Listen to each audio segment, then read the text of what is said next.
Crimson 71 equals RK equals. Part 7. Minuan City. Atrisia. The eternal hunger could not be satiated. However, sustenance could calm the hunger pangs that were its constant companion. Finally being able to feast cleared up its vast mind. The additional biomass and especially neural networks it could use helped too. Finally it could think beyond its next meal. It no longer was a slave to its instincts. Even then, it paused, savored fresh tastes on its many tongues, felt tender flesh being torn apart from still living food by dozens of jaws, gorged itself on bone marrow and sinew. The feeding frenzy slowed down. Basic combat forms looked around and surveyed their surroundings with their many eyes and enhanced ears. The infected breathed deeply and sorted through thousands of scents. Only then did it allow itself to use the force and seek prime biomass. The intelligence paused in confusion. The world it had landed on was densely populated. It could feel the siren song of at least 1 trillion beings. However, those touched by the force were few and far between. Even those few felt wrong, weaker. The combat forms directly touched by the sickness bristled at the very thought. The lack of prime biomass was going to slow it down, and already its spread was suboptimal. It planned to land at a spaceport and spread before anyone was the wiser. Instead it was blinded by the feeling of so much food concentrated on the planet. In its ravenous dash towards sustenance it didn't react in time and was shot down short of the optimal target. No matter. The food's response was less severe than feared. It could feel it, their confusion, determination. The food had no idea what it was dealing with. If it understood the concept, the entity would have smiled. A small demonstration of power to sow chaos, a few tiny custom-made organisms attached to shuttles busy removing sustenance from its immediate reach, and all attempts for containing it were for naught. It didn't understand smiling, though it could feel satisfaction at a job well done. The food was gathering around the sustenance center it infected. It would be coming for it, trying to purge it. The food was fighting, even achieving some successes, though more than a few were just because it allowed them to happen. The entity was playing for time. Already multiple nerve clusters were approaching maturation. They were less powerful than it desired, with smaller range. The prime biomass was infected with strange organisms that resisted repurposing and weakened the ensuring clusters. It was a setback, but it wasn't going to matter. The hunger could not be denied. The hours needed for the clusters to properly grow up were spent in feasting, studying the local food and tailoring combat forms. From consumed soldiers it found out what their breakout protocols were. It examined them and felt amusement. Eating those morsels once it got away from this world would be a treat. Equals. It felt all-consuming rage. That emotion was so potent that it even silenced the ever-present hunger. The force boiled and became ripe with anticipation when a new entity arrived in system. The sickness remembered it. It was the same poisoned food that denied it the last time. The same one that ensured it would hunger for eons. Tens of thousands of combat forms roared their fury to the heavens. 1 million infected went into a killing frenzy. The nerve clusters shook and the first one awoke. The hunger could not be denied. It wouldn't be consigned to oblivion once more. The rage grew. It burned hotter than the heart of a star. Infected people shook as their will was stripped from them by the boundless hunger. Combat forms and simple thralls surged from their hiding places. The entity screamed its rage through the force, and it resonated through every infected within the city. Battle-hardened veterans froze in their tracks. Vehicle crews clutched their ears in a futile attempt to make the noise stop. Pilots blacked out and every single vehicle flying above Minuan crashed. Only then did the infected fall upon the helpless defenders and tear them apart. The force scream lasted 4 minutes, and by the time it ended, the only surviving soldiers were the ones high on skyscrapers and a lucky few squads too far away from infected. It was only the beginning. The one who denied it was still out of range. However, the same couldn't be said for the food circling the city. 1 million throats snarled and turned towards the forces ensuring the quarantine. The entity focused most of its attention on them, though it didn't forget to send more infected to spread it through everyone still left in the city. Others homed on the few remaining nest of resistance, and one in particular was singled with a special attention. It was the only site which was lucky enough to have landed shuttles during the scream. RK Flag Bridge. Corellian Cruiser Freedom. High orbit over Atrisia. This is going to be ugly. I need an armor brigade and at least an infantry division for what's all but guaranteed to be a suicide mission. I snarled. If we were dealing with anything but Crimson, I would have ordered the fleet to ignore the defenders and jump on the edge of the gravity well and commence bombardment immediately. We tried that back in my day and lost a whole battle group for no gain. Crimson was waiting for them and either pulled those ships out of orbit, killed off the crews or even worse, took control of them. The second time we were ready and had multiple Sith on each ship. We still had to land and take out the shield generators the hard way. We never stopped cursing the bastards who thought it was a great idea to have our primary biowarfare division labs in the planetary shield research complex housed on the same world along with the Sith Academy so Crimson could have a ready supply of Force adepts to consume and strengthen itself. Seeing Atrisia's planetary shields come online before we could get into effective range brought back memories I thought suppressed. Fighting twisted monsters in a desperate bid to reach and disable the generators. Being one of a handful of Sith who managed to use the Force well enough to keep ourselves healthy. Barely making it out as the planet was burned down to the crust behind us. It was a decade later, and largely thanks to Ashara, that the nightmares stopped. I almost laughed at that thought. By that point in my life I believed myself immune to fear. I was a thing other people had nightmares of. Crimson proved me wrong. It weakened the Empire and came close to bringing its downfall in the aftermath. And now the Criffing thing was unleashed again. If I could go back in time, I would murder the Criff out of the Dark Council for this. General Vale, I'll appreciate if you don't break my flag bridge. Admiral Holt's concerned voice brought me back to the present. I looked around and winced. The deck below my feet was twisted and I was surrounded by a corona of wild angry manifestation of the dark side, which was lashing around me. Thankfully everyone had the presence of mind to keep themselves far away of me. Dully noted, Admiral. Crimson brought back some memories I believed I'd handled. I bit off. That bad? Halcyon asked. As if to answer, the Force itself screamed in fury interlaced with terrible hunger. That bad. I deadpanned after reinforcing my mental shields. Get me my volunteers and take out those shields. I ordered before plunging deeply in the dark side and infusing myself with its essence. I'll do my best to keep our ships and ground troops shielded, but I won't be able to do that for long. I added and began preparing myself for another round of battle meditation. Admiral Holt, we have Prime Minister Huan and Empress Fei on the comm. They demand explanation for our actions. Tell them to check with what's left of their troops at the quarantine zone. That should be an explanation enough. I looked at Holt. Admiral, no matter what happens, no ship can leave this planet. Bring the freedom above the shield generator complex. It will make it easier for me to protect our troops on the ground. You have tactical command. I closed my eyes and let my consciousness expand. First my mind touched the people on the flag bridge. I felt Halcyon flinch at the contact, though after a few seconds he accepted the connection. It was communication with concepts, ideas and images. The Green Jedi saw a glimpse of what Crimson could become. The man flinched once more, but then his heart flared up with determination. He gave me a grim nod and headed toward the closest hangar bay. My awareness spread and now I was connected with everyone on the ship. A thought was all it took and their will was bolstered. They would do their duty and wouldn't falter. Then it was the turn for the other ships. We were already on the edge of the gravity well and soon would be in Crimson's range. I frowned and felt like slapping myself. I couldn't protect everyone, not without killing myself. However, I didn't need to. I carefully pulled out from most of the crew until I was touching only those on the bridge, CIC and engineering. The rest would have to fend for themselves. Only then did I return to seeking the minds of the command crews of the rest of the fleet as well as every engineering crew. =RK=. Part 8. Shield Generator Complex. Ming Valley. Atrisia. Jedi Master Halcyon had read the records. He knew, intellectually, what an advantage large-scale battle meditation could be. Despite that, experiencing it firsthand was an eye-opener.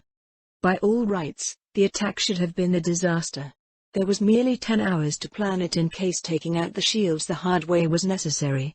The only good news was the inordinately good intelligence about the target provided by the Atrisians themselves in case the Sis attacked and the Gar came to reinforce them. That shouldn't have been enough. An armored brigade and a mechanized infantry division with a bit of air support were simply insufficient to take the complex before they could be hit by overwhelming reinforcements, not when they had to tangle with 4 dug-in Etruscan assault corps, a mix of heavy infantry and armor augmented by extensive minefields and multiple heavy weapon emplacements. That's what conventional wisdom claimed. Halcyon's experience in the war so far agreed. They were proven wrong. A whole fighter and bomber squadron suffered failures while passing through the shield. A third of the transports either crash-landed or had to land short of the target due to the same kind of damage. The portion of the task force under the Jedi Master's command should have been easy pickings for the defenders. The locals knew what they were fighting for, the survival of their very world, the people they loved, their families. Nejal knew that he'd be facing fanatical resistance, and neither he or the clones under his command would be as determined to win as the enemy, even if he knew that the plague had to be stopped at any cost. The reality of the situation was quite different. He could feel the touch of Vale's mind upon his own. It bolstered his courage, connected him with every man under his command, and made them all act with unparalleled coordination. That was not all. Halcyon could sense the enemy's intentions, could anticipate their actions, their positions, even before he used the Force to do so, and when he accessed it, his capabilities were further bolstered. What should have been meticulously planned and well-executed defense was anything but. Etruscan veterans fought as individuals instead of members of a single unit. Halcyon could feel their courage faltering even before his soldiers entered effective range. Every Etruscan fought as an individual. The experienced veterans did better. They didn't break despite an overwhelming feeling of fear and despair. They fought and died alone. The same couldn't be said for the inexperienced soldiers among them. Many froze, flinched, and some threw away their weapons and ran away in the face of seemingly invincible enemy. Here and there small knots of Etruscans with exceptional willpower made last stands.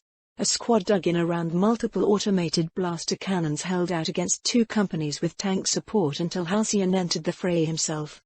A tank platoon led a valiant last-ditch defense at the gates of the complex that halted a whole battalion until infantry swarmed them with missiles and thermal detonators. The rest of the Etruscans simply broke or died under withering barrages of impossibly coordinated fire. Halcyon stared at the carnage and found it hard to believe his eyes. Most of the defenders were gone, dead, surrendered, or running. There was a battalion dug in within the complex itself, and the only reason they were still holding was because the Jedi was waiting for enough infantry to reach the entrance so they could eliminate the remaining resistance with minimal losses. It was less than an hour since the attack began. By all accounts, Nejal just commanded one of the greatest victories in the war to date, yet he felt anything but joy. He knew it was necessary, that failure could see the galaxy die screaming. Yet that knowledge was cold comfort, as his success meant the dead of billions anyway. General, we've got unknown craft heading our way. The Cap is experiencing technical failures when attempting to intercept them. A confused voice came over the comm, and it chilled Nejal's blood. The Jedi Master closed his eyes so he could concentrate better and searched the Force. Despite the battle mediation making his courage unwavering, Halcyon felt a pang of fear and revulsion. A wave of fury and hunger was approaching upon a dozen speeders and atmospheric shuttles. Commander Roy, take a regiment and get that building secured and the shields disabled, now. Halcyon ordered. All armor is to assume defensive positions. Infantry is to dig in and prepare for imminent attack. Check your armor seals. We're about to be attacked by infected. Everyone with compromised armor is to pull back to the complex. =RK=. Downtown. Manuan City. Etrisia. Wei found himself on the ground, clutching his aching head. There was something sticky on his face and on both sides of his neck. For a moment he thought that he was back at the schoolyard and everything had been a particularly realistic and nasty nightmare. The detective cracked his eyes open and groaned. No such luck. He recognized the damn office. He touched his face and examined the sticky stuff. It was blood. The pounding in his head increased and he remembered. One moment Teng was talking with the sergeant, hoping to arrange evacuation for Kim, then he heard screaming. Not with his ears, but in his mind. That's all he remembered before awakening on the floor. Wei groaned and gingerly got up, which was quite difficult thanks to a sudden bout of vertigo. Teng dry heaved, before the dizziness subdued and the headache lessened a bit. He looked around and cursed. Half the people were lying in pools of their own blood. Some had clawed out their eyes and had torn large chunks of their faces. Others laid dead with blood leaking from their eye, nose and ears. Whatever that Sith spit was, it killed off a lot of people. Wei was one of the lucky ones, along with the sergeant who was still trying to get up and a couple of soldiers moaning on the ground. Wei went to the NCO and helped the man up. "Sarge, we need to go. If that Sith spawn plague hit the whole city with whatever this Crifery was, we're dead if we stay here," the detective said. "Criffit, you're right. Get whoever's still alive in here together. I'll go see if we still got a shuttle or two ready to leave." The sergeant groaned and tapped his comm. Teng nodded and went to check on Kim. Her head was covered in blood, she was unconscious but at least the rookie was still breathing. Wei carefully picked her up and headed towards the CEO's personal hangars that were appropriated by the military. He would be seeking other survivors once Kim was secured in the first flight out. =RK=, Quarantine Perimeter, Minuan City, Atrisia. The entity's rage knew no bounds. It had come so close to destruction it still couldn't believe its luck in surviving. If it wasn't for the food raising a shield over the planet, the ships in orbit would have burned it, worse, prevented it from feeding. It could feel the danger was far from over. The being that denied it the last time was here. It was trying to deny the hunger, to rob it of sustenance. That could not be borne. 1,000,000 strong infected, thousands of speeders carrying combat forms and tens of thousands of the latter surged at the food, digging it around the city. The entity screamed its fury and frustration at them, channeled its fear through the force and used all those emotions to fuel its powers. The food screamed. Some began tearing at their eyes. Others shot at anything that moved. Yet more either ran in panic or curled into catatonic balls until they could be consumed. Those strong enough to resist were singed out. Artillery positions were engulfed in self-destructive madness with the crews turning against each other. Others bombarded friendly positions without even realizing it. The Atrisians unfortunate enough to possess sufficient willpower to resist were focused upon. Soldiers were crushed by invisible force. Tanks failed and became tombs for the crews able to resist the mental attacks, and they were the most lucky. Most of them lived long enough for monsters to peel away the armor surrounding them before they were consumed alive and aware. Bomber flights shattered as they entered effective range. Some escorting fighters opened fire on their charges and had to be put down. Only then did the wave of twisted people and custom-built combat forms slammed into the shattered perimeter and drowned it into a sea of snapping jaws and clawed tentacles. More nerve clusters matured. The entity's command of the force, its awareness and reach increased. It wasn't long before it comprehended the nature of the danger.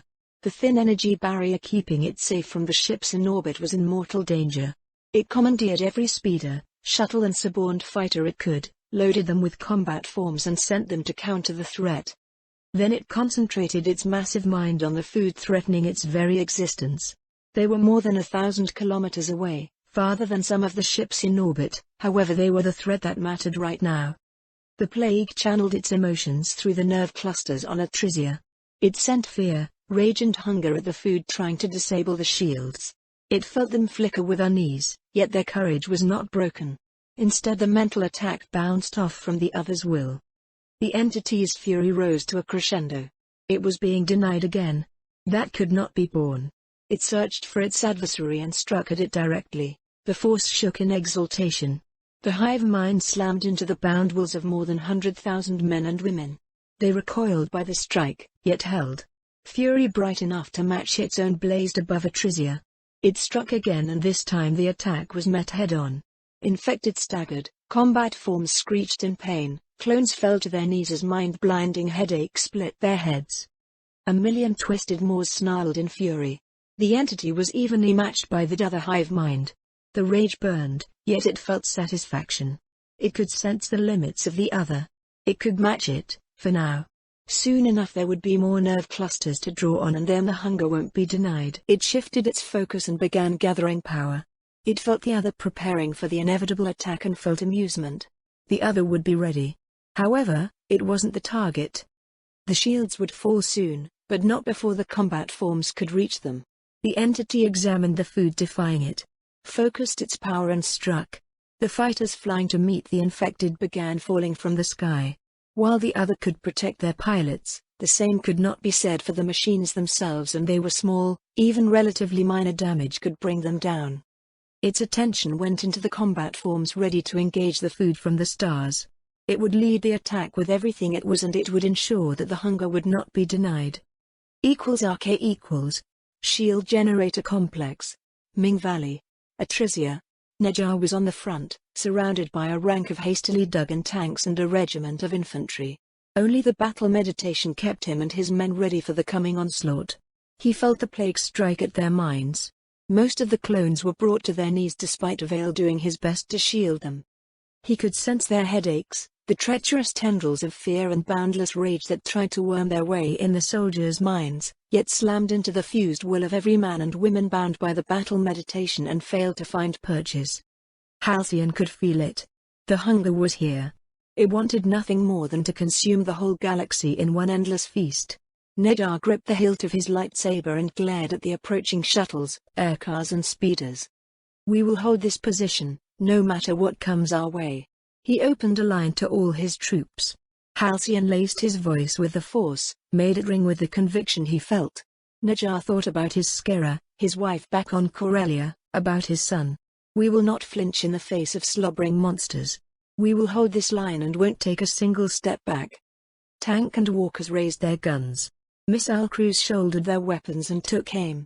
The approaching swarm showed no inclination of slowing down. Thanks to the battle mediation, there was no need of a spoken command. When the infected entered range, the first row of vehicles opened fire.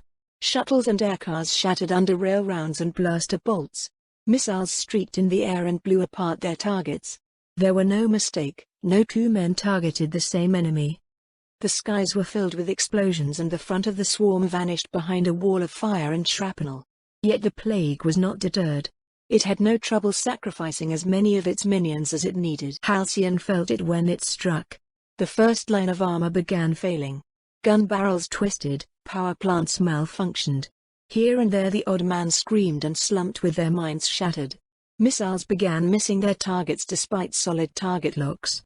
Large enemy vehicles headed straight at dug-in armor and did their best to ram them at supersonic speeds. Monsters jumped off them and were slowed down to survivable velocities by the Force. The infantry opened fire for all they were worth. Halcyon activated his saber and jumped to meet a large monster that still wore the tattered armor of an Atrizian soldier. The thing roared in fury and sent a telekinetic blast at Nejar. The Jedi countered and was buffered by a small shockwave produced by the attacks colliding. Blaster fire racked the side of the monster and made it stagger. Halcyon ducked under a slashing tentacle, cut through another and then rolled past a third, while keeping his blade extended to the left. The lightsaber amputated the monster's leg just above the knee and made it fall. Its tentacles slashed wildly in an attempt to catch the Jedi, but Nejar used the Force to push them away. He dashed at the twisted being and took a pair of tentacles in as many swings before getting close enough to cut the large monster apart. Yet, even in its death throes it managed to strike back and a clawed tentacle glanced off the Jedi's chest plate. Halcyon felt danger and jumped away just in time to avoid another monster landing next to the dismembered one. The thing roared and sent a telekinetic shockwave at the Jedi. Nejar responded in kind and the resulting explosion pelted him with dirt. The monster charged him only to be torn apart by the concentrated fire of two heavy troopers. An airbus chock full with pulsating tumors slammed into a nearby walker and both disappeared in the heart of a fiery explosion. The shockwave picked up Halcyon and threw him away despite the desperate telekinetic shield he erected to protect himself. Luckily he landed on relatively soft grass and soil, thus avoiding serious injuries. Still the blast dazed him. By the time Halcyon was on his feet the infected had either landed or flown past the forward defense lines. There was half a regiment waiting for them further in the valley and the Jedi knew that at least a battalion would act as a rear guard at the complex's entrance while the rest of that regiment stormed the generators. He just had to stop the bulk of the infected that landed among his lines and prevent any more reinforcements from breaking through. However, that was easier said than done. Nejar could feel at least 1,000 of the infected, spread all over the place. A significant amount of his armor was either destroyed or disabled and that left him and the infantry to deal with the majority of the enemy. That was easier said than done. Each of those things could use the Force and could sustain a significant amount of punishment. Further, The infected had as good a coordination as the clones in the sway of the battle meditation. What followed was pure hell. Whole squads or even companies concentrated their fire on single targets. Some of the monsters went down relatively easy, others roared and formed invisible shields that took unreal amount of firepower to breach. Clones were raised in the air and crushed or thrown away like dolls. Others got peeled out of their armor and savaged. Monsters were burned by concentrated blaster fire, others were blown apart by grenades, thermal detonators or missiles. Some ran afoul of the still operational armor and were either vaporized or crushed. Halcyon found himself facing 3 monsters who worked in tandem to dismantle a walker and the platoon supporting it. The last remaining squad was desperately firing everything they had at the advancing infected when Neja entered the fray. He used the crushed remains of the walker as a battering ram to split the monsters, then engaged the Closet One. The Jedi Master shielded himself with the Force against everything that thing threw his way and got close enough to dismantle it. He wasn't fast enough. Before he could dispatch his opponent, Neja felt the squad he came to save being torn apart by the other 2 monsters. They tore the last clone in 2 before jumping his way. Halcyon met them halfway and released the biggest telekinetic push he could. One of the monsters was unable to protect itself and flew away like a rocket. The other roared in triumph. It was unaffected by the Jedi's attack and slammed into him. Halcyon managed to cut off an arm and a tentacle before they hit the ground hard, but that didn't even slow down the monster. It slammed its fist in Neja's chest and that strike was enhanced with the Force. The Jedi Master felt his ribs shatter like twigs and coughed blood that stained the inside of his helmet. The monster used its remaining tentacles to grab him before he could use his saber, and then it raised a fist for another strike. Halcyon glared at the infected. It took all his training, and the battle meditation helping him, to fight through the pain to concentrate enough to catch the coming punch into a telekinetic grip. The monster let out a Force-enhanced scream that rattled Neja. It made his broken ribs shift and the bone edges dug into his flesh. The Jedi screamed in pain, then howled in agony when the monster slammed its fist in his breastplate. The shock shattered another rib and caused even more damage. All Halcyon knew was pain. He could hear a distant triumphant roar before the agony increased as the monster began tearing away his armor. A foreign mind pressed through the red haze. Another will chase the delirium away and the pain became a distant thing. A tentacle bit in Neja's side and took a chunk of flesh away. Halcyon saw his Skara's face, her soft smile, his son. The reasons why he fought today. A rage not entirely his own pulsed through his very being, and the Jedi screamed back at the monster. The Force answered his desperation. It was fueled by his anger, and Halcyon found that he had a bit of strength left after all. The Jedi glared at the monster and released a telekinetic pulse that shredded the tentacles holding him in place. He threw his lightsaber and guided it with his will alone as it cut the monster to pieces.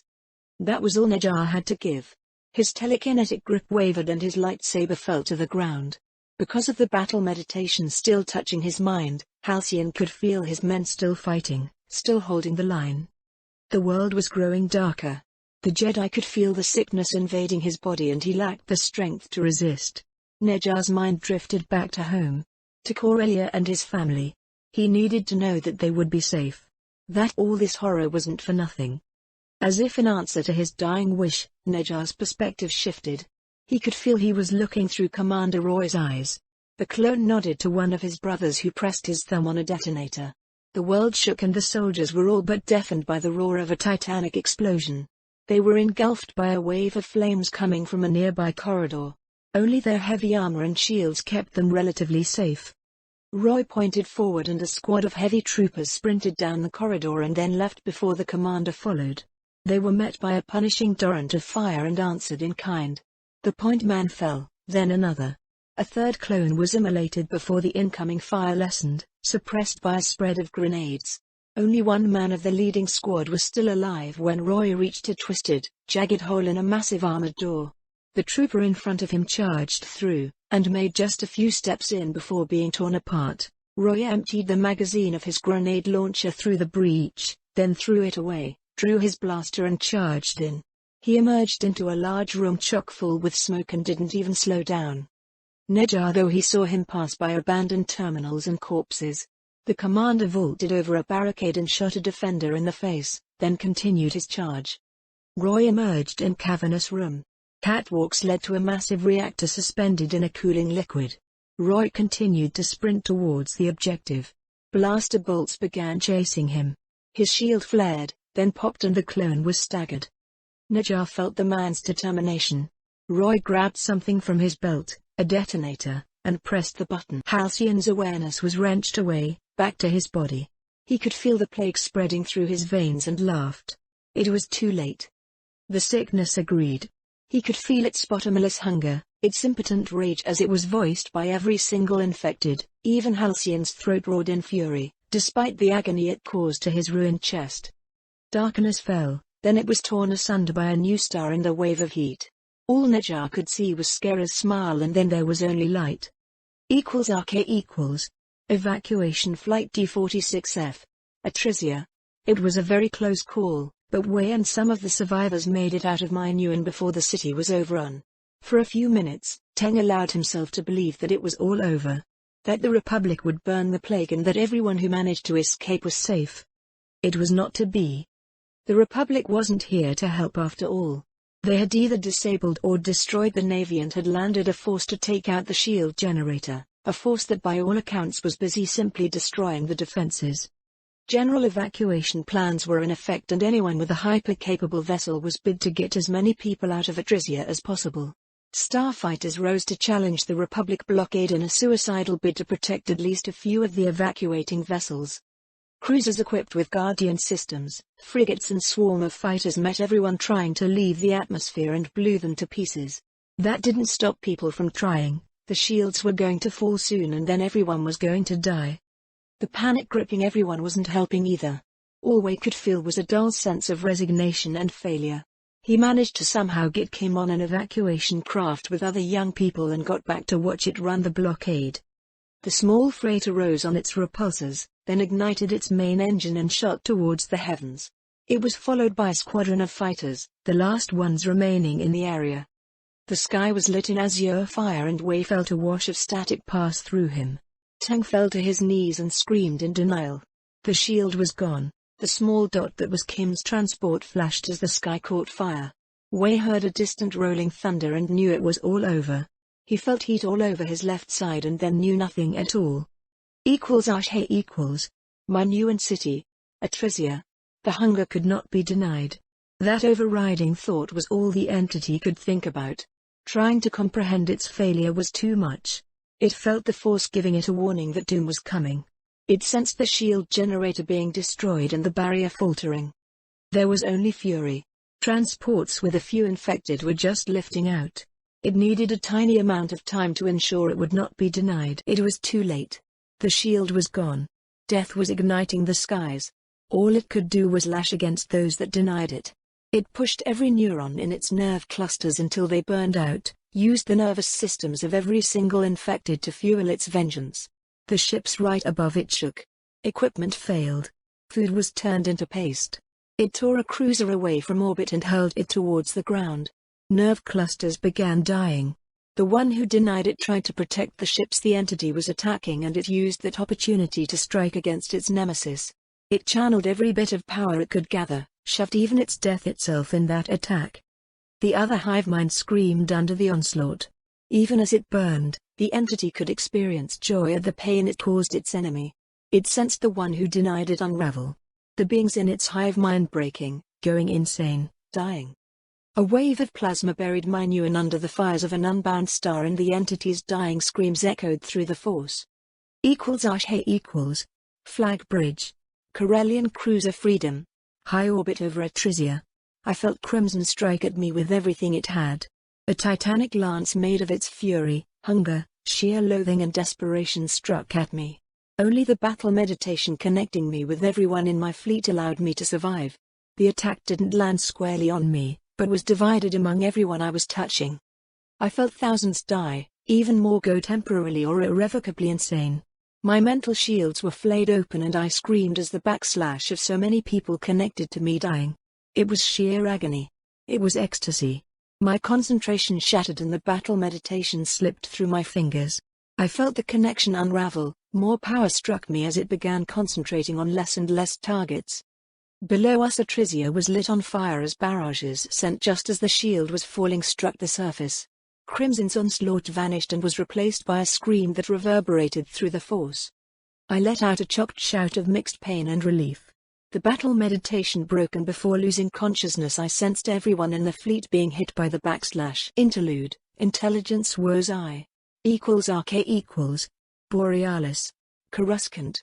When most people imagine clandestine meetings, they think about dingy bars, dark corners or abandoned warehouses. Perhaps secure rooms deep in the bowels of an intelligence agency or a ship in space. That perception wasn't entirely wrong.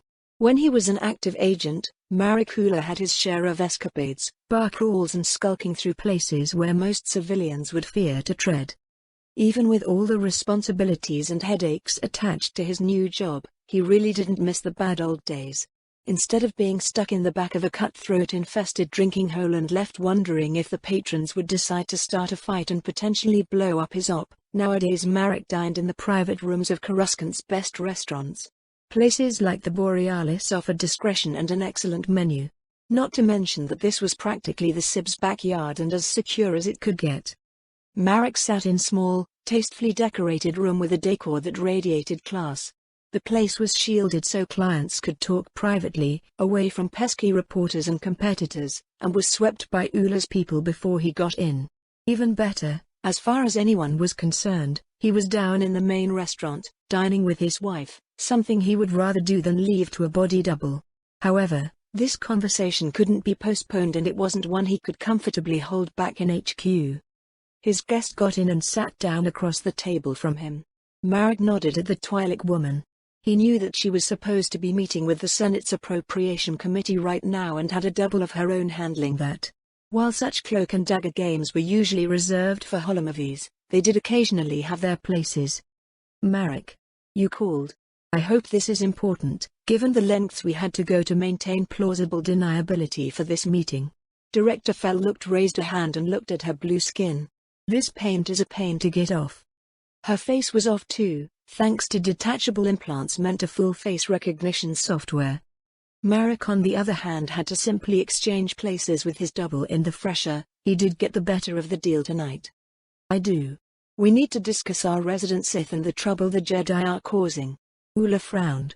Yesterday I was approached by Master Piel to discuss the war effort. At least that was the official excuse. While we did discuss it, he was more interested in evaluating my opinion on Vale and how I would react if he continues to gain power. We do have contingencies in place. The Chancellor insisted we do so after Vale revealed himself as a Sith. Yvonne pointed out. Piel was more afraid of our new friend gaining more power legally. He was also concerned that certain senators might be falling under the Sith's sway. Perhaps even the Chancellor if Vale's influence isn't contained. Marek explained. That was all his colleague offered. The conservative elements of the Jedi Order tried to remove him through the Senate and found less support than they expected. My sources tell me that Piel and Teen have been meeting with a lot of senators lately, and not only with Silvari's friends. I know your people have been working closely with Vale's special ops outfit. I need to know what he's planning, Marek continued. Officially? Causing trouble for the Seps and recovering caches of tech and resources he stashed for a rainy day while he was with the Empire. I have it on good authority that we'll be seeing some tangible benefits soon. I'm sure he has been running some side projects too, the kind that would benefit him personally, but that's to be expected. You know better than me what he's been up to on Coruscant. Yvonne offered. Thanks to his efforts we've got control over a significant chunk of the local underworld and have been able to intercept some of the cis channels that go through it. Feed them disinformation, the works, Marek said, showing one of his cards, though he was pretty sure his colleague at least suspected about that particular operation. I'm more interested about ship buildup, especially now that he has the Mandalorians at his beck and call.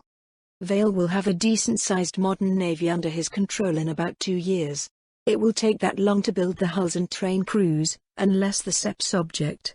The one item of particular interest I have is that Vale has been outfitting a handful of Vinotters with Imperial technology. My people haven't been able to get details, though it's slow going. There won't be more than a few upgraded units ready before the Seps come calling. Some kind of super weapon? Marek snorted.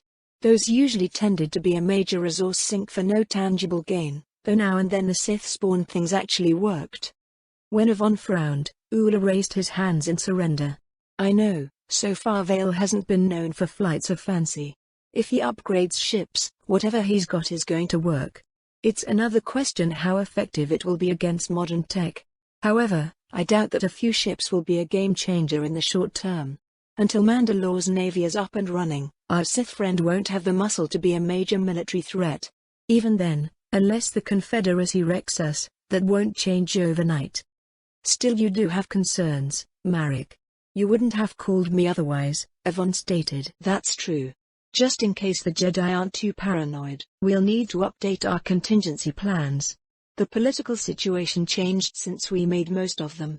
Vale is at least a reluctant ally with Amidala, Organa and Mothma's cliques, and by all accounts the Corellians are growing closer to him. They did practically give him one of their star cruisers as a flagship. Yvonne nodded. Allocating the freedom to Vale's command was a powerful statement coming from Corellia. That ship alone could take on a fleet and win. At worst, moving against him without durasteel-clad evidence that he works against the Republic might at the very least see the Corellians pulling back into an uneasy neutrality. Given its situation, Naboo doesn't have much choice for the time being and will be with us, no matter Amidala's personal feelings, but if her husband gets thrown to the Krat hounds by the tribunal, things might get messier on that front too. Marek summarized. That's not enough support to be a direct threat, but it's sufficient to cause us some major troubles. Yvonne looked thoughtful. I'm actually not concerned that Vale will be pulling a military coup anytime soon. I've studied what we had in the archives on the man. Despite his initial misgivings, the Chancellor seems to support him nowadays. Marek spoke carefully. Don't tell me you buy in that nonsense, Yvonne chuckled. That Vale influences Palpatine? Marek snorted. Not really. That the Chancellor might have decided to ally with his good friend Mandalore? Amidala's little friends aren't the only ones concerned that Palpatine has been gathering too much power in his hands. The man's support is very high, and now he is good friends with a successful and charismatic general. Marek frowned. No, it's not a Sith coup I'm afraid of. It's what Palpatine and Vale practically running the Republic would mean, I fear, Marek sighed. And I'm afraid what the Jedi and some senators might do to prevent such an outcome. Ula laid down his cards. He has been studying Yvonne Fell ever since she became the director of ONI. As far as he was able to figure out, the woman was utterly devoted to the Republic. Marek really hoped he hadn't misread her character. Palpatine is already one of the most powerful men in the galaxy.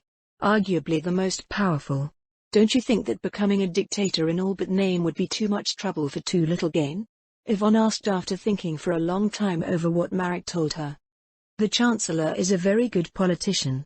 I know for a fact that the nice old man he presents himself as is at least partially an act. He didn't remain a chancellor for more than a decade without getting his hands dirty. I honestly can't say if Palpatine would be tempted by more personal power. Marek chuckled. He might even go for it just to reduce the headaches the Senate have been giving us all lately. I'll grant you that, Yvonne said. What are you going to do if your concerns are founded and they go for it legally? I'm sworn to protect the Republic, democracy. Marek frowned. Since becoming the director, I've seen exactly how much of the latter there is in the Senate. If Vale tries a coup, that would be simple. We have plans for it. Yvonne nodded.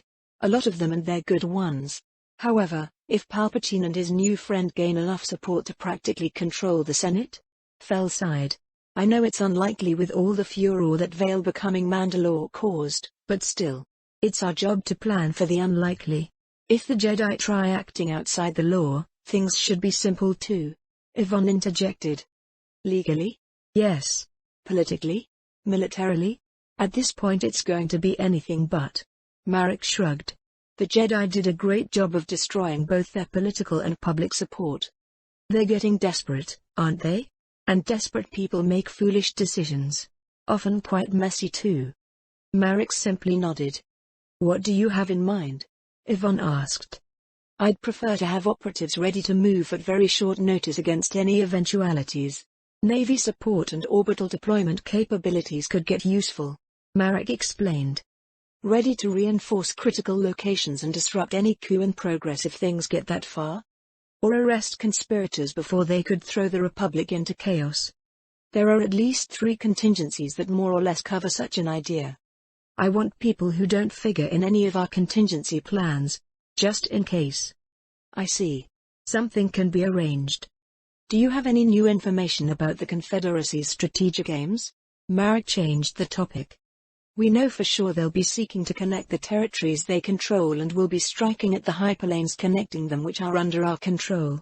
My operatives have heard rumors, as well as intercepted partial orders, indicating that the Seps will be trying to cut off everything beyond the inner rim from reinforcements and supply coming from the core worlds, Yvonne said. Not unexpected. Any indications what are they going to do about our industrial advantages?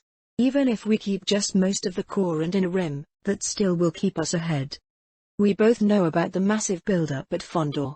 Still no hard evidence if they will go for Kuat or Corellia, and the Seps have to cripple one of those systems if they are to have a chance. =RK=. Interlude. This family thing isn't all it's cracked up to be. =RK=. Jolie Solo's apartment. Corellia. Ra? Traor inquired. No way. Jolie shook his head in denial. I didn't plan for this. The Corellian waved at his brand new uniform. I'm supposed to be a cargo hauler, Krafit. The large Wookiee, who was outfitted with a uniform of his own consisting of a colorful sash going over his right shoulder, looked unconvinced. Traor snorted too. Uncle, did you plan this? A disgruntled-looking younger Solo entered the room. Han had a uniform of his own, a school one in his case. Jolie turned his attention to his young nephew. This I can take credit for. He beamed at the kid, who looked anything but happy. I don't need to go to school. I'm sure you two can tech me loads of useful stuff. Han grumbled. You can learn loads of useful stuff at school too. Meet new friends, especially girls. Jolie trailed off when his exo roared in amusement. Don't you start. Ew. Why would I need to meet girls, Eriki? Han grimaced. We're not having this conversation now. Jolie shook his head to Traor's mirth. If you're good, I'll even make sure to keep you away from Cousin Tyan and won't have her explain things to you. That threat made Han blanch. He had insisted on meeting the rest of the family. After pestering his uncle for a month, Jolie caved in, much to the youth's displeasure. It turned out that most of the relatives left on Corellia were either mad like Aunt Tyan or utter bastards, with Thrak and Sal Solo acting as a poster child for the latter group. Most of the decent Solos left in the galaxy were either spread all over or died during the separatist attack on Coruscant when they found themselves at the wrong time in the wrong place. I'll be good, Han exclaimed. He was honest too, well, mostly. Dulana chose that moment to enter the dining room bringing a large tray covered with a rich breakfast. The old Wookiee had been acting as Han's mother ever since he met her after becoming a part of Shrike's crew. Until he had his fortunate run-in with that Republic general at the spaceport and was later introduced to his uncle, Dulana had been the only one to ever give a crif for the younger Solo. Han still couldn't wrap his head around how she ended up working for his uncle. He had simply asked if there was something that could be done about it, informed Jolie that Shrike might cause trouble, and the next thing Han knew was that Dulana had arrived ready to begin her next job, and he had been assured that Shrike wouldn't be a problem ever again. All his uncle said about it was that he cashed in on a favor, and that was that. Roru? Dulana asked. Han here isn't too keen on going to school. Jolie pointed at him. Hey. Ra, Traor laughed at the show. Traitor. Han pointed at Jolie's old friend, then subdued when Dulana gave him a disappointed look. Solo the younger grumbled and got to his seat, then began to devour his breakfast. Finding his family was supposed to be all good. While it was pretty great, being forced to go to a useless school was anything but. Meeting the rest of the Solos currently on Corellia had been a major disappointment too, but at least Uncle Jolie was pretty great when he didn't make him do useless stuff. School, who needed it when Han could be learning useful stuff instead? Rug?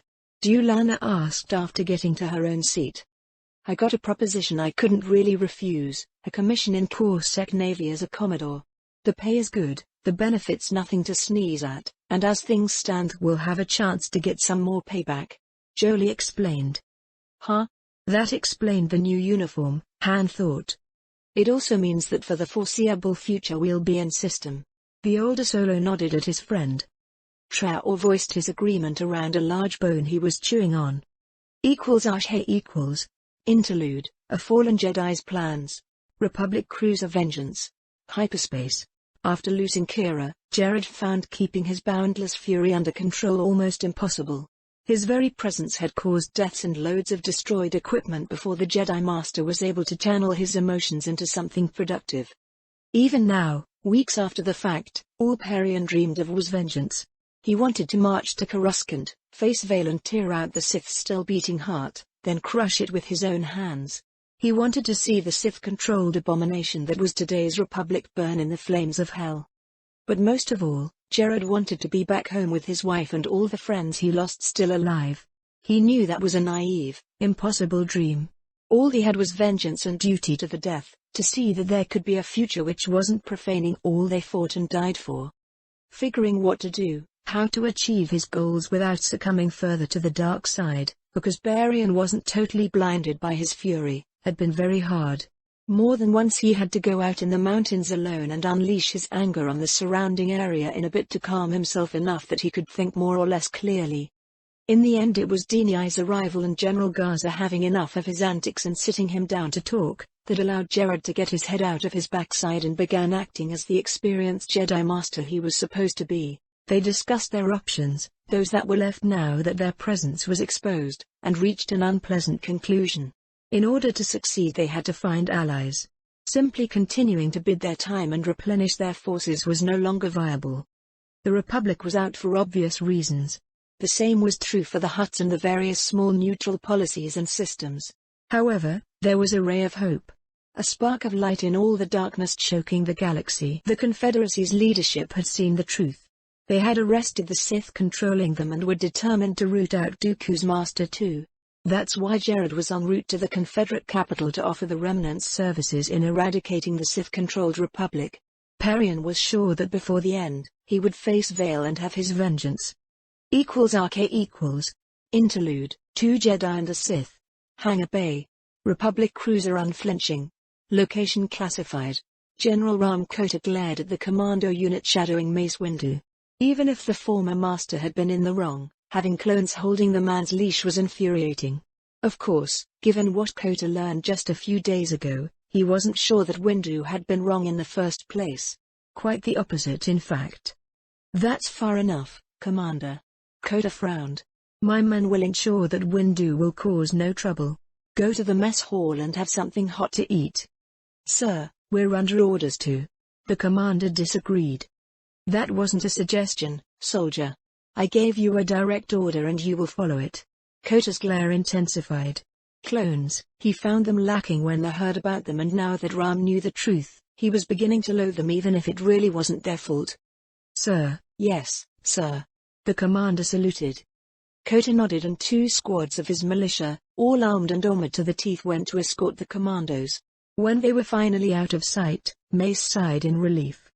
I appreciate this, old friend. The former master nodded. Being looked down at as a potential traitor by my troops, it grates. Walk with me, Mace. There is someone you need to meet. Ram turned around and headed out of the cramped hangar of the Venator. I was the one sent to pick up Dooku when the Confeds decided to give him up as a gesture of goodwill. I naturally expected a trap, but orders are orders and any chance to get him back in our custody. Kota trailed off. 5 days ago we arrived to find 2 separatist fleets tearing each other apart. Then a third arrived and joined the one being attacked. They contacted us in the middle of the battle and very politely apologized about the delay in handing us the prisoner. Infighting? Possible civil war? Windu wondered aloud. Ram felt a surge of hope in Mace. No such luck. Just a bunch of Dooku sympathizers trying to rescue him. They obviously walked into a trap and were wiped out. For a change the separatists held up their word and actually delivered Dooku. He's in a pretty bad shape but alive. You've kept this under wraps. Windu sounded surprised. I've heard nothing about it, nor have any of my contacts. I did. Kota admitted. I talked with the man. After what happened to him and after I filled him in on the latest developments, he talked. As far as I can tell, Dooku told me the truth as he knew it. Not good? Windu inquired. I'll let you decide for yourself. I'd appreciate if you watch him carefully for any deception. What Dooku admitted, Ram sighed. It changes everything. You were right, Mace. About what? Vale. The Sith. We're in more trouble than we ever suspected. =RK=. Master Windu, good to see you again. I would offer to shake your hand, but as you can see. Dooku shrugged. The Count was sitting on his cot and looked regal even in plain white prisoner garb. Mace examined the man he once considered friend. Dooku had no arms. Did you run in another pirate? Windu asked. No. Just my former friends deciding that I might be too hard to contain if they let me keep my remaining hand. Given his predicament, Dooku sounded far too amused. The man was in such good spirits that it made Windu on edge. You've been telling some interesting things to Master Kota here. Will you share them? Mace asked.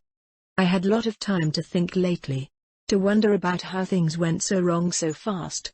Dooku's face became severe, yet the Count's presence in the Force was almost serene. While Windu could sense the stench of the dark side on Dooku, the aristocrat was actually at peace right now. After talking with Kota here about what happened after my imprisonment, I was confused at first. However, when I thought about it, things fell into place. My master used and discarded me. It's obvious. The plans he shared with me, our grand design, all was deception. Do you know what Sidious taught me? That there could be only two real Sith at a time, a master and an apprentice? I believed myself to be the second. The apprentice. I was wrong. Please continue. Windu stared intently at the captive. Everything Dooku was saying was the truth. The man believed every word he was uttering and wasn't even trying to access the Force or use other deception. Things went exactly as Sidious and I planned. Until Vail appeared from thin air. He was an enigma at the time, a man without past, yet he was revealing more and more abilities that indicated his connection with the dark side. He even claimed to be a Sith. Dooku chuckled darkly. Do you know the truth, Master Windu? I have only conjectures, deductions, though they make sense. What I know is that the Sith have always been around. They've been planning and plotting for centuries until everything culminated in this war. When I created the Confederacy and told everyone that the Sith were controlling the Republic, I told the truth. A truth I shared with Kota here. Dooku's amusement grew. Do it then. I'm curious what you're going to claim. Windu spoke calmly, while feeling anything but. The implications of what Dooku was saying were severe. A bit of history first. I believe Kenobi uncovered the records. It was him, wasn't it? Dooku asked. What records? Mace inquired. About the creating of your valued clone army. Kota here has the right idea, you know. It was us Sith who ensured that the Republic will have an army to fight this war. It was us who allowed you all to last more than a few months before being overrun. Why? Windu asked while his mind was busy struggling with the revelation. The Council knew that there was something wrong with the creating of the clone army. Sifo Dyas had died shortly after he commissioned the army. That was too convenient. Yet, the Kaminoans actually had records of the Jedi meeting them, his signature and biometrics on the contracts. The Council investigated and reached a dead end. Was Dyas compromised? Had he aligned himself with the Sith or simply been deceived? No one had a good answer. Because the war was deemed a useful tool, a distraction and a way to concentrate more power in the Chancellor's hands. Dooku explained. The Sith intend to control the Chancellor and through him the Republic. The revelation was horrifying. Dooku laughed and Kota shook his head. I thought that too. We aren't so fortunate. The Jedi said. My master, Darth Sidious, the Dark Lord of the Sith, has been controlling the Republic directly for more than a decade. You've met him many times, Master Windu. You know him as Sheev Palpatine. Dooku's chuckled mirthlessly. Impossible. We would have noticed something. Mace shook his head in denial. I thought so too before he demonstrated his mastery over the dark side. Dooku shrugged. He betrayed us all. Used us against each other. For power, for vengeance. The Confederacy was supposed to be dealt with and the Republic victorious. I was meant to have a change of heart at the end, after the Jedi were dealt with and the Republic transformed into the First Galactic Empire. Dooku must. Instead, here we are. The war has escalated. I believed things had gone wrong and Sidious simply lost control. But now I wonder. Dooku trailed off. Will you pay attention? I'm tired of repeating my story. He wanted to hear it 6 times already. The Count nodded at Kota. Windu shook his head and tried to concentrate. If this was true, if the Republic was already under Sith control. Vail, Mace whispered. Another Sith. I no longer have any doubts about it. He is Sidious' real apprentice. I was simply a means to an end. I never expected that the Sith would come into the open. It was never a part of the plan. Dooku had a faraway look on his face. You know that whatever I tell you, it will not be enough? Vale made sure of that. Even if Palpatine is revealed as a Sith, he can find a way out of it thanks to his apprentice. Most of the Republic won't care, and me claiming that Palpatine is behind the war would simply not be credible. At best it would be considered a Confederate ploy to destabilize the Republic at the worst time. He's quite right, unfortunately. Kota grumbled. I've had days to think about it. We have no proof but Dooku's word. If we go public it will be enough to throw the Republic into chaos. Perhaps enough to ensure that the Confederacy wins while we're all too busy dealing with the fallout. Not necessary enough to see the Chancellor removed legally. Palpatine has been controlling the Republic for years. He has brought public support and directly and indirectly controls at least half the Senate even after a new crop of senator arrived. Do you really think that you can remove him legally at this point? Dooku's chuckle grew sinister.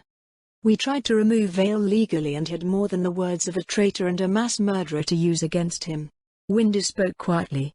He was busy concentrating on his unique talent with the Force and seeking the best possible path to the future. Outing Palpatine might create big enough chaos to see him removed as Chancellor. That's probably the best we can hope for legally. Doing so would leave him freer to be Sith. Windu grimaced. Doing so now would all but guarantee a separatist victory. The former Jedi Master closed his eyes and took a deep breath. Whatever we do, we'll have one chance. You're talking about a coup? Kota frowned. It's not going to work without significant support among the army. Not necessary.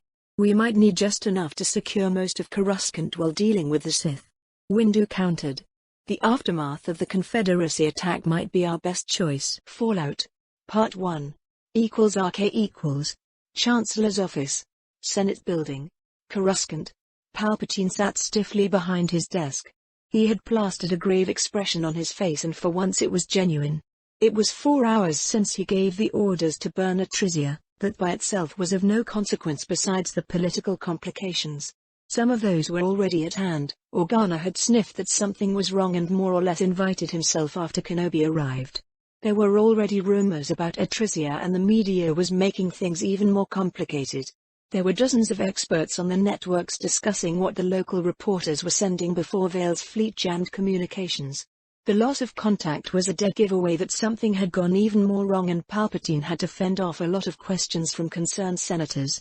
That was one of the main reasons why the Chancellor didn't kick Organa out of his office.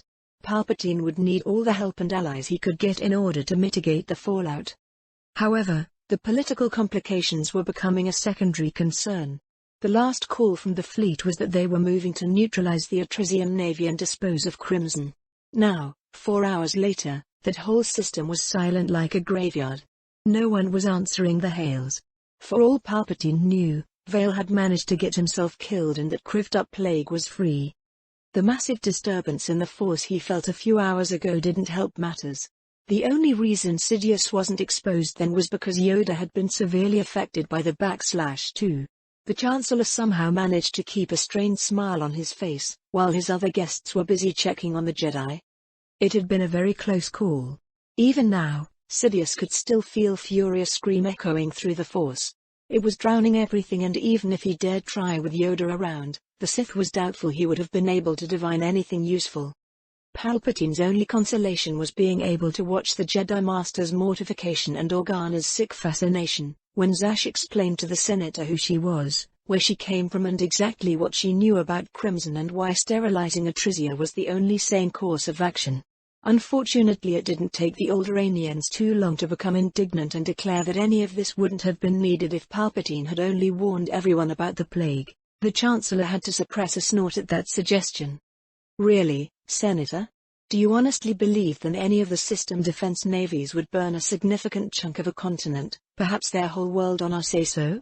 While I'm convinced that Crimson is as grave threat as our fragmentary records and Vale's and Zash's first-hand accounts suggest, I'm not ready to risk the whole galaxy on the belief that everyone would believe us. Sidious countered. At least a warning would have allowed for a partial evacuation, Organa exclaimed. It would also give Crimson a window of opportunity to leave an infected planet and spread further. Zash countered in a bored tone. That critter is one of the worst things the Empire managed to create.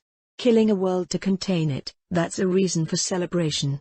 The alternative is that all of us end up eaten. This was going nowhere. For more than an hour they have been speaking in circles. Organa simply refused to believe that Crimson was terrible enough to condemn a whole world without trying to save as much of the population as possible. Palpatine was sure that a lot of senators and citizens would agree, just to make his life more difficult. He contemplated creating his empire earlier to cut down the need to explain himself to idealistic fools. The Chancellor's comm beeped and Palpatine hurried to activate it. The image of an unknown middle-aged man in Corellian uniform appeared. The human looked like he had gone a few rounds as a stress relief to a furious Sith. "Sir, I'm Commander Rostcorn and I'm the acting commander of the containment fleet." "I see. Report." Palpatine spoke curtly. The Sith didn't like the implications even if they might mean that Vale was no longer around to complicate things. "Atrisia has been sterilized. Their navy is neutralized, either disabled or destroyed. As far as we can determine, no ship made it past our blockade. Unfortunately we have no way of knowing how many left before our arrival. Crimson might still be in play. Sir, it's my recommendation that any ship that might have come from Atrisia be placed under quarantine or destroyed if the crew doesn't comply." The commander paused for breath. "I don't know how that thing did it, but it struck at the whole fleet as we were commencing the bombardment. Most of our ships aren't combat effective due to severe casualties among the command and engineering crews as well as various failures in multiple systems, some both. We've lost 2 cruisers with all hands and I'm still waiting for a complete casualty list. I have to report the loss of the cruisers Indomitable and Fearless. Further, before we reached the planet, the Atrisians activated their planetary shields and forced the General to deploy forces to the surface. 361st Armored Brigade and 98th Assault Division led by Jedi Master Halcyon engaged the Atrisian forces defending the generators. They succeeded in disabling them, however all perished in the bombardment. This are grave news. What is the status of General Vale and Admiral Holt? Palpatine asked. Unconscious with possible brain damage along with most of the command staff. At least they didn't appear insane like a lot of the others. Horn answered. What in the name of the Force happened there? Kenobi exclaimed. I believe we all severely underestimated what that thing can do, sir. I watched it pull Fearless out of orbit to crash on the surface. The commander shuddered. What help do you need? Kenobi asked. As many medical and repair ships you can spare, sir. The news at least made Organa shut up. The Chancellor sat frozen in his seat while his mind raced. Mere hours after reaching Atrisia, Crimson had gotten at least as strong as he was, perhaps more. Sidious knew that if he went all out he might be able to pull a ship out of orbit and crush the minds of the crew of a whole fleet. It was another question if he would be able to do anything with the Force for weeks after that. Crimson being a hive mind probably didn't have such limitations as long as it had biomass to turn into nerve clusters to use. At least that's what Zash said. While Palpatine had been tempted by the opportunities such capability presented, he was glad he decided not to send people to retrieve a sample of the plague, just to watch Vale and determine if Crimson was truly as bad as portrayed. Now the Chancellor had his answer. Commander Horn, I'll personally make sure that all available support is dispatched to your location with all due haste, Palpatine declared. I'll also ensure that no ship from Atrisia will have the chance to infect another world. The Chancellor looked at Kenobi. Make it so, General. Senator Organa, I'll be giving a press conference as soon as we have a more comprehensive report and then addressing the Senate. With Crimson possibly still a threat, we need to act swiftly. I'd appreciate your support in convincing the Republic at large of the danger we might still be facing. =RK=, Part 2. GNN Studio. Coruscant. We live in 10. Victoria Halcyon straightened up and summoned her best smile. She was pretty sure it looked quite fake despite her efforts.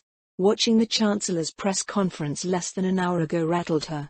Even with the war going on for more than a year now, the instances where whole planets were rendered uninhabitable were very rare, and all of those happened in the Outer Rim. Atrisia was different. A developed world right here in the core.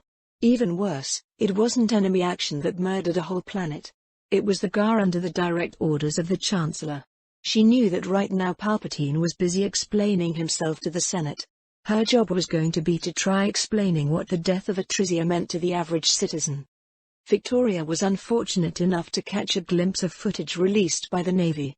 What little she saw while preparing made her sick. It also infuriated her because the very existence of such a threat had been concealed. To prevent panic, the journalist found it hard to believe. Halcyon slowly breathed in, then exhaled. Good evening, Coruscant.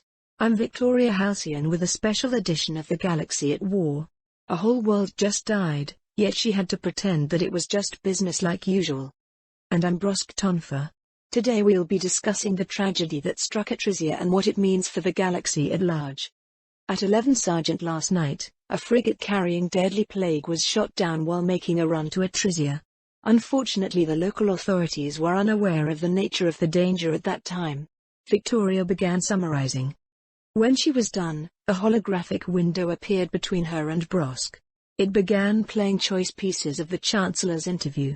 Victoria knew that Palpatine's words scrolled down the screens of trillions for a bigger impact. She could imagine it.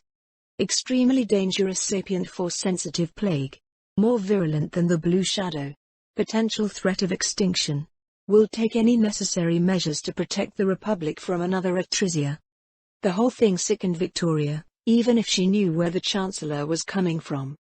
Earlier today, GNN received exclusive recordings from the containment fleet sent to stop the plague dubbed Crimson 71. I need to warn you, what you're going to see is disturbing. Brosk looked severe. More windows appeared. Victoria glanced at the most convenient one and soon blanched. A Bith man in captain's uniform stood on the bridge of a Republic ship. Captions dubbed him Jel Nunar of the Fearless. The captain was speaking quietly in an almost detached manner, however those familiar with this species would be able to hear a lot of unease in his voice. The planetary shield is going down, Captain. The sensor operator said. Good. It's our turn now. Commence bombardment. Concentrate on Minuan City until it's gone. The roar of alarms interrupted Nunar. The ship shook and he was thrown to his knees. Status report. What hit us? The captain shouted. Nothing we can detect. Sir, we're being pulled towards the planet. Someone off-screen exclaimed. Engines to full military power. Redline the reactors if you have to. If we go down we're all dead, Nunar snapped. The ship shook harder this time. Victoria could hear the sound of screaming metal and anyone not strapped in was thrown around the bridge like ragdolls. Nunar slammed headfirst in a console and fell. The captain's neck was twisted in an unnatural angle and he didn't move again. There was more screaming. Frantic orders from the Exo-Asgard clone. They were followed by frantic shouts when the ship couldn't be stabilized. There were more grating sounds of tortured metal, then a call to abandon ship. Someone shouted that escape pods were being pulled towards Atrisia and then the recording ended in static to be replaced by a sensor feed from another ship. In the last year Victoria had seen enough sensor images to recognize what was happening. The Fearless was spinning out of control and heading straight towards the planet. The picture changed again. It was the bridge of the Magnificent. All the visible crew were clones this time. The captain was on his knees and in such a position that the camera caught his face. He was bleeding from the nose, eyes and ears. Most of the visible crew were in similar state with the exception of 3 people. One was busy working at a console and was paying no real attention to the wounded around him. Another was clawing at his face and it was obvious he had been able to tear out one of his eyes. A third clone was struggling with the madman in a valiant attempt to prevent him from injuring himself further. The feed changed to the engineering of the same ship. A few people were laying in pools of their own blood, while others were busy tearing each other apart. A clone was kneeling over another one who was catatonic with blood leaking from his eyes and was busy gnawing on the man's shoulder. There were shouts to stop the madness, blue stun bolts and then a group of armored clones stormed the compartment. Another ship, the Pillar of Victory, was next. Everyone on the bridge was busy fighting each other, while in engineering a handful of sane people were trying to restrain the rest. Next was a long corridor. It was full of corpses, some partially eaten and all covered in gore. A squad of clones appeared and opened fire on a handful of crazy-looking men wielding wrenches. And was that a torn-off arm? Victoria averted her eyes.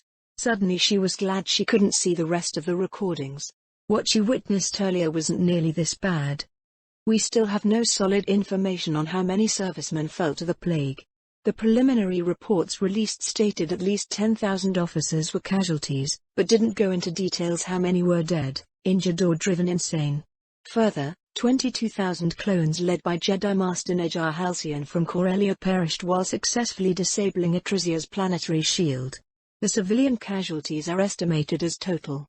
According to the last census, 32 billion people lived on Atrizia. Borsk's voice was hollow. While much more people died on Christophsis, that planet wasn't destroyed and in time could recover. More importantly, it wasn't a core world but in the outer rim close to Hutt space. What happened to Atrizia simply hit closer to home. The news has been out for a handful of hours and there are already protests here on Coruscant. Victoria forced herself to keep her fake smile on and continue to speak calmly. Many people want to know why the Republic at large wasn't warned about Crimson. Why more ships haven't been dispatched to the region? Why was there no attempt to evacuate any of the population before placing them under quarantine to see if they've been exposed to the plague or not? Something snapped within Victoria and she went off script. Brosk glanced at her, but remained silent and just kept his professional expression on. The producer for some reason didn't stop her either. That heartened Victoria and she carried on with her improvisation. Besides, it was too late to stop now. Just as importantly, how long did the government and GAR know about Crimson? Where did it came from? It's painfully obvious that elements within the armed forces were aware of its existence and ready to respond. A containment fleet led by General Vale arrived at Atrizia mere hours after the initial outbreak. How did he know to go there? What else hasn't the Chancellor revealed? I'm sure that those are questions we are all asking ourselves and I hope that the Chancellor gives a satisfactory answer to the Senate. Victoria expected at least some fallout from her actions. A reprimand from her producer, perhaps being quietly removed from her lucrative position as an anchor of the galaxy at war and an on and off news anchor. What the journalist didn't expect was a major story literally falling in her lap as a kind of reward. Victoria, we'll be talking about this later. Her producer gave her an exasperated look. You get yourself freshened up. We got a guest who enjoyed your antics and demanded that you interview her. She knows more about Crimson. He nodded towards a dark corner in the back. Victoria looked that way and frowned. There was nothing there. A woman with shoulder-length graying red hair stepped forward and practically materialized from the shadows. Those are some good questions, Miss Halcyon. I'm sure the Chancellor will be called to answer them. The woman smiled pleasantly. I'm Dr. Zash and I'm familiar with Crimson. Victoria perked at that admission. Did you work on that thing? She couldn't help herself and exclaimed, "Oh, no. I have nothing to do with that debacle besides helping clean up the mess. My story is even weirder." The older woman smiled mysteriously. That's how Victoria found herself back in the studio conducting a live interview. Good afternoon, Coruscant. I'm Victoria Halcyon. With me is Dr. Zash, who can shed some light on Crimson 71. It's a pleasure to be here, Victoria.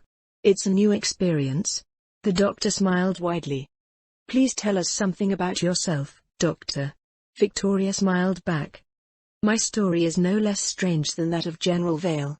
There was a lot of amusement in Zash's voice. Seeing him be a part of the Republic Armed Forces is certainly a big and unexpected surprise. How so?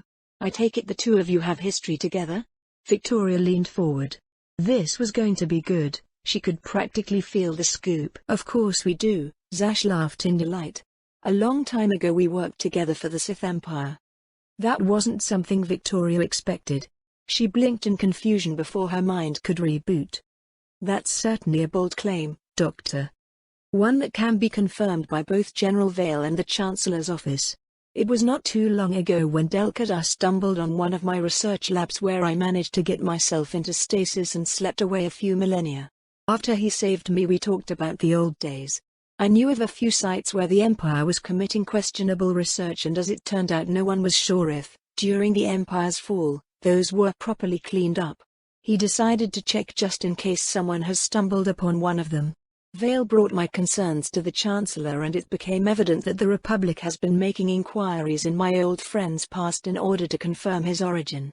Unfortunately one of the units sent to search through the Empire's ruins stumbled onto a facility where the Biowarfare Division used to work. When we tried to warn them, they didn't answer. The Chancellor asked me and Vale what was the worst thing they could have unleashed, and we both told him about Crimson. Zash sighed sadly. So the Chancellor, or whoever sent the unit there, is responsible for Atresia? Victoria asked.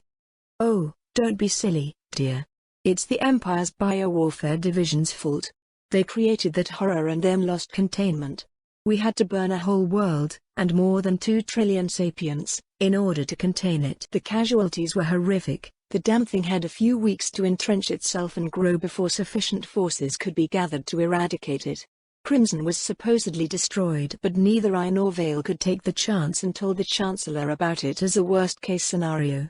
It wasn't until news from Atresia began coming in and we recognized Crimson that we knew it existed. By then it was too late. Zash sighed. There were tears in her eyes. Can you honestly tell me that the Atresian navy would have burned at least an entire continent on our say-so? Because only that had a chance of stopping Crimson in the first few hours after it reached the planet. By the time the containment fleet arrived, doing anything but sterilizing that world would have been madness. Even then, most of the fleet was wrecked. Imagine what Crimson could have done with another 10, 12 hours to grow. What could have happened if it landed on Coruscant and wasn't immediately dealt with? Zash trailed off and Victoria blanched. By the time the interview ended, Victoria felt a lot of sympathy towards what General Vale and the Chancellor were forced to do. She was sure most of GNN's viewers felt the same way. Halcyon learned some interesting tidbits about the General's past, about the, by now, almost mythical Sith Empire and the Sith running it. Incidentally, that interview broke all records and by the end of the day it was seen by most of the galaxy. Victoria's earlier mishap was forgiven and forgotten, and she was looking forward to interviewing Dr. Zash again.